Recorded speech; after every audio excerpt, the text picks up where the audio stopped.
बिस्मिल्लाहिर्रहमानिर्रहीम नहमदुहु व नसल्ली अला रसूलिहिल करीम। डियर स्टूडेंट्स, इस लेक्चर में इंशाल्लाह हम डिस्कस करेंगे melting point, freezing point, sublimation, crystalline solid, amorphous solid, allotropes. एक छोटी सी डायग्राम है, ये अब वीडियो के एंड पे दोबारा डिस्कस देख लीजिएगा कि सॉलिड से लिक्विड को मेल्टिंग कहते हैं, लिक्विड से सॉलिड को फ्रीजिंग कहते हैं, लिक्विड से गैस स्टेट में कन्वर्ट होने को ऑपरेशन कहते हैं, गैसियस स्टेट से लिक्विड स्टेट में कंडेंसेशन कहते हैं, गैसियस स्टेट से सॉलिड में डिपोजिशन कहते हैं और सॉलिड से गैस में कन्वर्ट होना सब्लिमेशन कहलाता है। बहरहाल हम डिटेल से गिवन टॉपिक्स डिस्कस करेंगे। पहला टॉपिक हमारे पास है melting point. The temperature at which solid turns into liquid is called melting point. वो टेम्परेचर जिस पर सॉलिड जो है लिक्विड में कन्वर्ट हो जाए उसको हम मेल्टिंग पॉइंट कहते हैं। बेसिकली सॉलिड में कंपैक्शन होती है, सॉलिड के पार्टिकल्स बहुत ज़्यादा आपस में क्लोज होते हैं। इस लेक्चर के एंड पे हम इनकी प्रॉपर्टीज डिस्कस करेंगे। लिक्विड मॉलिक्यूल्स अब लिक्विड पार्टिकल्स दूर दूर होते हैं, उनकी काइनेटिक एनर्जी ज़्यादा होती है, गैसेस मॉलिक्यूल की और भी ज़्यादा होती है। तो मेल्टिंग पॉइंट पे आ जाते हैं जब जब भी याद रखें हम सॉलिड को हीट करते हैं, उसको टेम्परेचर प्रोवाइड करते हैं, हीट प्रोवाइड करते हैं, उसका टेम्परेचर इंक्रीज हो जाता है। तो याद रखें सॉलिड के पार्टिकल्स की kinetic energy, vibrational, rotational, translation etcetera वो भी आहिस्ता आहिस्ता इंक्रीज होती जाती है। एक ऐसा स्टेज आ जाता है जिसमें ये सारा का सारा जो सॉलिड है वो लिक्विड में कन्वर्ट हो जाता है। यानी उस स्टेज पर लिक्विड और सॉलिड को एग्जिस्ट करते हैं। उस टेम्परेचर से 1 डिग्री आगे जाएंगे तो लिक्विड होगा, उस टेम्परेचर से 1 डिग्री पीछे आएंगे, कम करेंगे टेम्परेचर को तो वो सॉलिड होगा। सो ऐसे केमिस्ट्री की लैंग्वेज में ऐसे टेम्परेचर को हम मेल्टिंग पॉइंट कहते हैं। सो वो टेम्परेचर जिसमें सॉलिड लिक्विड में कन्वर्ट हो जाए उसको हम मेल्टिंग पॉइंट कहते हैं। यानी अनदर डेफिनेशन ये है कि वो टेम्परेचर जिसमें सॉलिड और लिक्विड को एग्जिस्ट करते हैं उसको हम मेल्टिंग पॉइंट कहते हैं। सिंपल सी बात है, जब भी कोई लेट सपोज जो वाटर का मेल्टिंग पॉइंट है, आइस का मेल्टिंग पॉइंट है वो है 0 डिग्री सेल्सियस, तो 0 डिग्री सेल्सियस पर आइस और वाटर दोनों को एग्जिस्ट करते हैं।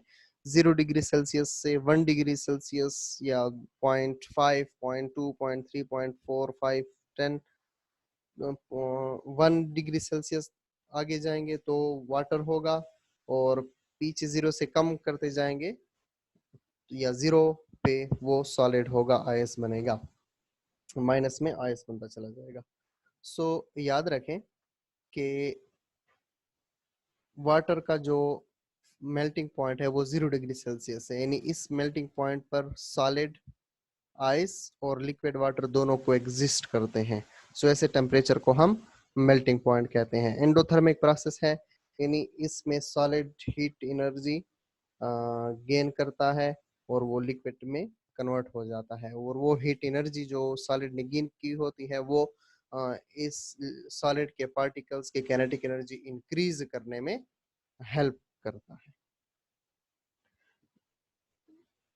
सॉरी, यहाँ पर मेल्टिंग पॉइंट मिस्टेकनली लिखा है, यहाँ पर फ्रीजिंग पॉइंट आप लिख लेना। The temperature at which liquid changes into solid is called freezing point. Melting point का रिवर्स है, वो टेम्परेचर जिसमें लिक्विड सॉलिड में कन्वर्ट हो जाए उसको हम मेल्टिंग पॉइंट कहते हैं। एक्सोथर्मिक प्रोसेस है, यानी लिक्विड का टेम्परेचर ज़्यादा होता है तो लिक्विड जो है high temperature Aahista Aahista release करता चला जाता है।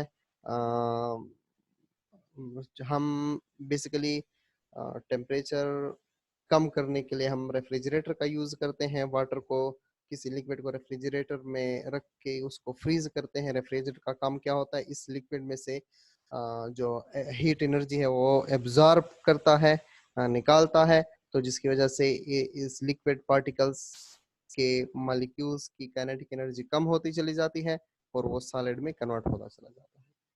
सो बेसिकली फ्रीजिंग क्या है कि लिक्विड मॉलिक्यूल्स जो जिनकी काइनेटिक एनर्जी हाई होती है, हाई हीट की वजह से हम इससे एक्स्ट्रा हीट निकाल लेते हैं, एक्सट्रैक्ट कर लेते हैं रेफ्रिजरेटर या दूसरे डिवाइसेस के ज़रिए, सो इस लिक्विड मॉलिक्यूल्स की काइनेटिक एनर्जी आहिस्ता आहिस्ता कम होती चली जाती है और कंपैक्शन आती चली जाती है और वो सॉलिड में कन्वर्ट होता चला जाता है। इस प्रोसेस को हम क्या बोलते हैं? Freezing point. सॉरी, वो टेम्परेचर जिस पे दोनों को एग्जिस्ट करें, solid as well as liquid, तो उसको हम फ्रीजिंग पॉइंट कहते हैं। जैसे वाटर का 0 डिग्री सेल्सियस है, या वो टेम्परेचर जिसमें लिक्विड सॉलिड में कन्वर्ट हो जाए, उसको हम फ्रीजिंग पॉइंट कहते हैं।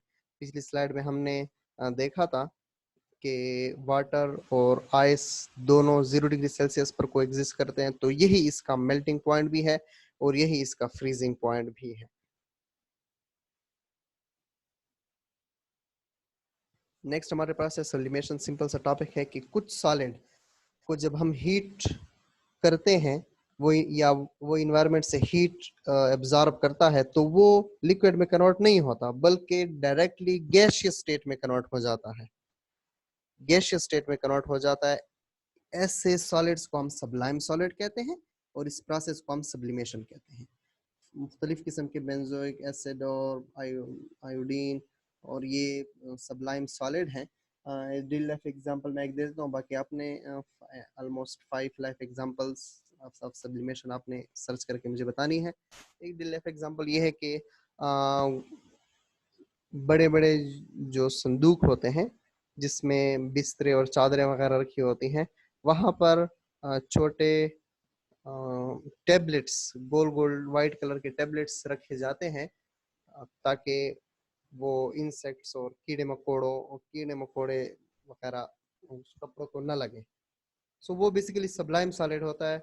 वो सॉलिड सब्लाइम होकर गैस स्टेट में कन्वर्ट हो जाता है। वो गैस जो है पूरे संदूक या पूरे बॉक्स में फैल जाता है, जिसकी वजह से कीड़े उन कपड़ों को फिर नहीं लगते।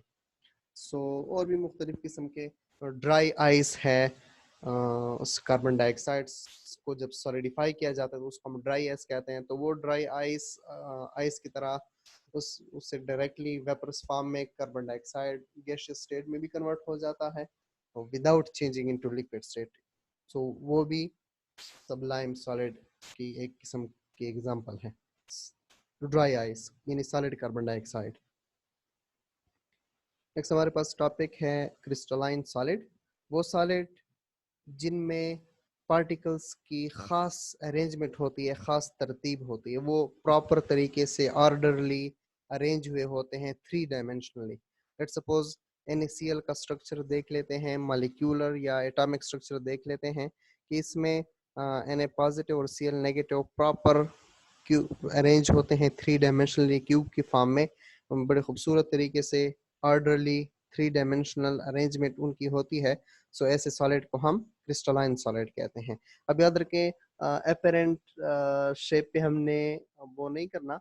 जैसे साल्ट जो है, टेबल साल्ट, नमक, उसका बेशक ज़ाहिरी शेप रफ हो, क्लियर कट ना हो, या हमें लगे कि शायद वो एमार्फस है, लेकिन हमने मॉलिक्यूलर लेवल पे देखना है, एटॉमिक लेवल पे देखना है कि अगर एटॉमिक लेवल पे इनके पार्टिकल्स की प्रॉपर अरेंजमेंट हुए हो, order proper 3 dimensional orderly arrangement हो, तब वो क्रिस्टलाइन सॉलिड होगा। उसकी जाहिर सरफेस बेशक जैसी भी हो, हमने एटॉमिक लेवल पे देखना है। सो ऐसे सॉलिड जिनमें पार्टिकल्स प्रॉपर 3 डायमेंशनली अरेंज हुए होते हैं, उसको हम क्रिस्टलाइन सॉलिड कहते हैं। इसके इनवर्स जो है अमॉर्फस सॉलिड है, जिसमें पार्टिकल्स की अरेंजमेंट बेतरतीब होती है, इर्रेगुलर अरेंज होते हैं, ऑर्गेनाइज प्रॉपर तरीके से डेफिनेट पैटर्न पे ऑर्गेनाइज नहीं होते और ऑर्डर अरेंजमेंट उनमें नहीं होती, उसको हम एमॉर्फस सॉलिड कहते हैं। फॉर एग्जांपल एक क्रिस्टलाइन जो कि प्रॉपर अरेंजमेंट थी, एमॉर्फस सॉलिड में बिल्कुल इन ये जो इंटर एटॉमिक डिस्टेंस है और ये इंटर एटॉमिक डिस्टेंस है वो डिफरेंट है। सिमिलरली इस डायग्राम में देख लें, क्रिस्टलाइन सॉलिड में प्रॉपर अरेंजमेंट होती है, जबकि अमॉर्फस सॉलिड में बेतरतीबी होती है और कोई ख़ास किस्म की तरतीब 3 डायमेंशनल अरेंजमेंट नहीं होती। फॉर एग्जांपल प्लास्टिक है, ग्लास है, शीशा, बेशक इनकी ज़ाहिरी सरफेस आपको क्लियर कट या क्रिस्टल लाइक नज़र आती हो, लेकिन एटॉमिक लेवल मॉलिक्यूलर लेवल पर उसको देखा जाए तो उनमें प्रॉपर अरेंजमेंट नहीं होती, सो दैट्स व्हाई वो एमॉर्फस सॉलिड कहलाएंगे। अब जो क्रिस्टलाइन सॉलिड है उनके फिक्स्ड मेल्टिंग पॉइंट होता है। लेट्स सपोज जो सोडियम क्लोराइड है उसका फिक्स्ड मेल्टिंग पॉइंट होगा ऑलमोस्ट 800 डिग्री 801 डिग्री सेल्सियस है, तो वो 801 डिग्री सेल्सियस पर ही मेल्ट होगा। जबकि जो एमॉर्फस सॉलिड हैं उनके कोई फिक्स मेल्टिंग पॉइंट नहीं होता, वो कभी कम टेम्परेचर पे मेल्ट हो जाता है, ज्यादा पे भी हो जाता है, इनका कोई खास टेम्परेचर नहीं होता, सॉरी मेल्टिंग पॉइंट नहीं होता। हर अक्सर ज्यादा वाइड रेंज ऑफ टेम्परेचर पर ये मेल्ट होते चले जाते हैं। एग्जांपल आप देख लीजिएगा एमॉर्फस और क्रिस्टलाइन सॉलिड की, almost at least 5 examples of each आप मुझे बता दीजिएगा। नेक्स्ट हमारे पास टॉपिक है allotropes, the different form of an element, the different forms of an element in the same physical state and phase are called allotropic form.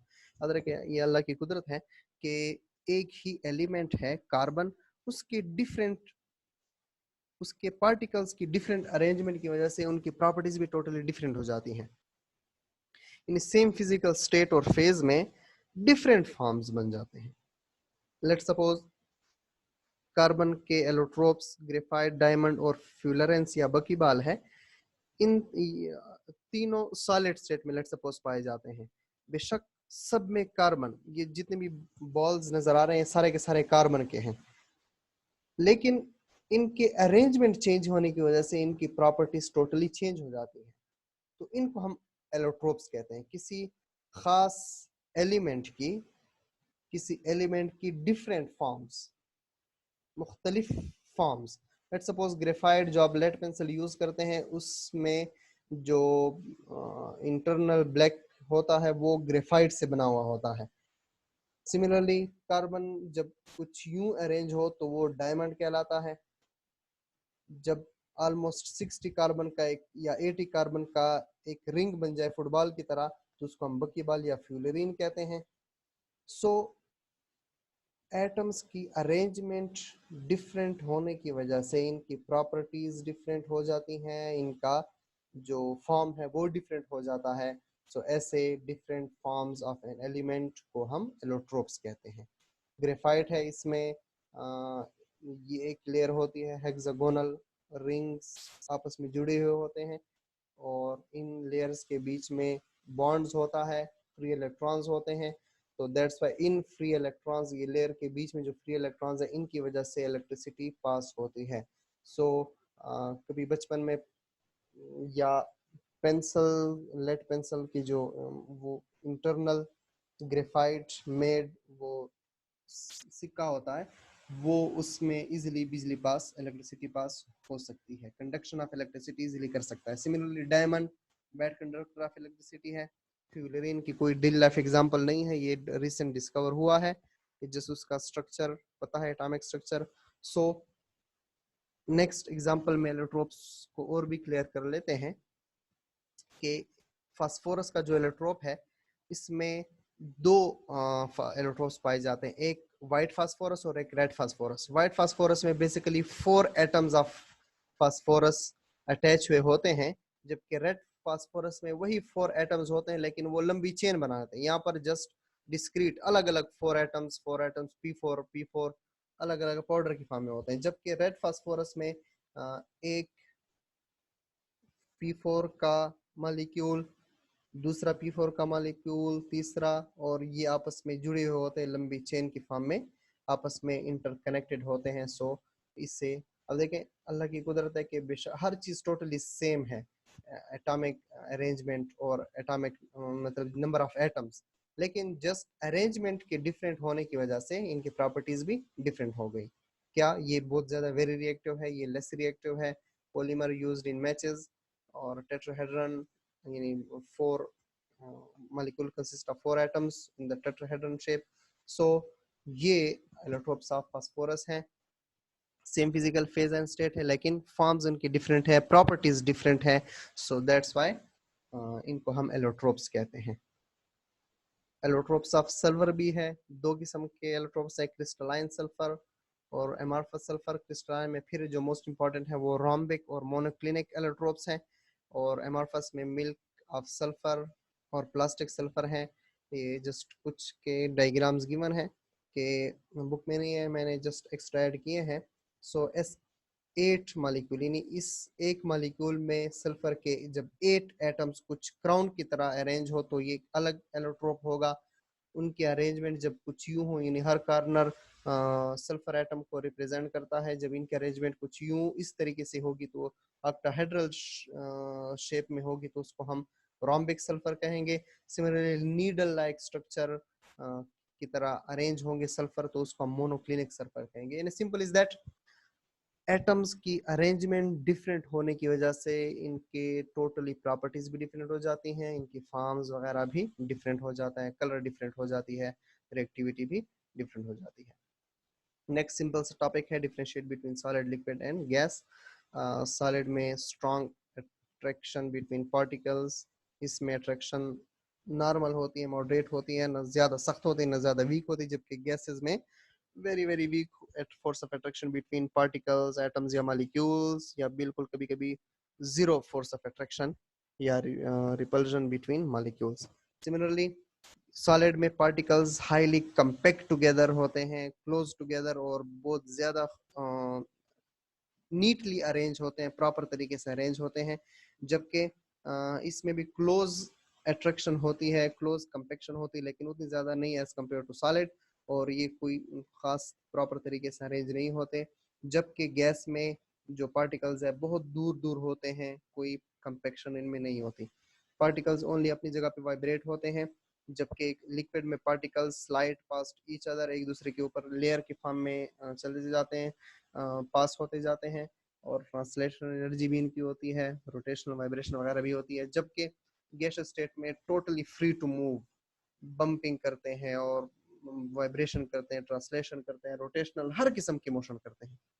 इनका definite shape, यानी solid का फिक्स शेप होता है, जबकि ये शेप ऑफ द कंटेनर यानी इस cube का शेप अडॉप्ट नहीं करता, जबकि लिक्विड इसी अमाउंट में अगर लिक्विड लिया जाए तो जिस शेप में डाल दिया जाए तो इस शेप को अडॉप्ट कर लेता है। इनडेफिनेट शेप, कोई खास शेप नहीं है, इसकी भी इनडेफिनेट शेप है, और इसका डेफिनेट वॉल्यूम, इसका भी डेफिनेट या इसका इनडेफिनेट वॉल्यूम है। कम क्यूब में इस गैस को इनक्लोज किया जाए तो कम स्पेस घेरेगा, कम वॉल्यूम घेरेगा, बड़े क्यूब में, बड़े कंटेनर में इसको गैस को इनक्लोज जब किया जाए तो वो पूरी जगह घेर देगा, यानी जितनी जगह उसको अवेलेबल होती है सारी की सारी जगह कंटेनर की वो अवेल कर लेता है, घेर लेता है।